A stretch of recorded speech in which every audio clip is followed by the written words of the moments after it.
Doctor Zakir নায়েকের বক্তব্য শোনা, কারণ ইউরোপে ডাক্তার জাকির নায়েকের বড় বদনাম।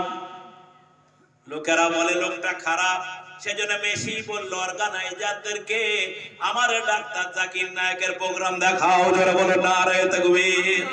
রোনাল্ডো গেল, যুবকেরা তুমি তো বিয়ে পাশই করনি, তোমার ভুনিটা দেখে মনে হয় না জানি লাট সাহেব তুমি।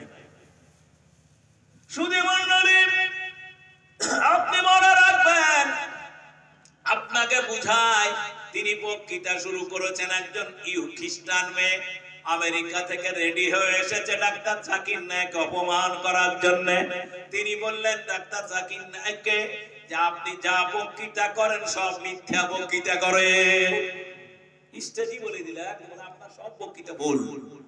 আচ্ছা যদি আপনি আমাকে প্রথম ভুল বলেন তো আমি দুর্বল হব না? প্রথম আঘাত।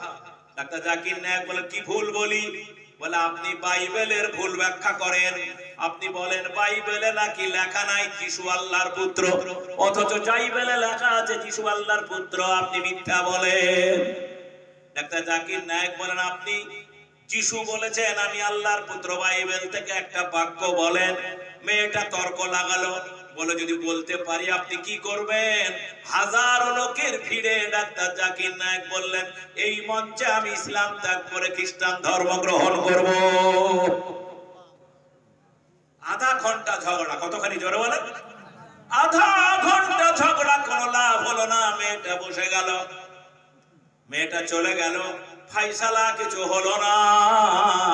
আর্জেন্টিনার একজন প্লেয়ার তিনিও ওই মঞ্চে ছিলেন, তিনি দেখলেন, লক্ষ্য করলেন আমাদের বক্তা পালিয়ে গেল, প্রমাণ দিতে পারলো না যিশু তাহলে আল্লাহর পুত্র নয়, তিনি আল্লাহর পয়গম্বর।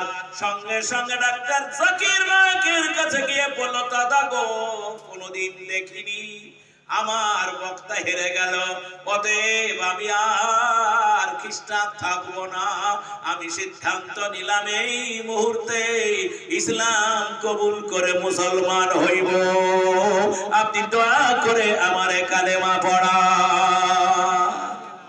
গোটা পৃথিবী দেখেছে, বুঝতে পেরেছেন না পারেন না? গোটা পৃথিবী দেখেছে, কি বললাম জোরে বলুন? গোটা দুনিয়া দেখেছে মুসলমান।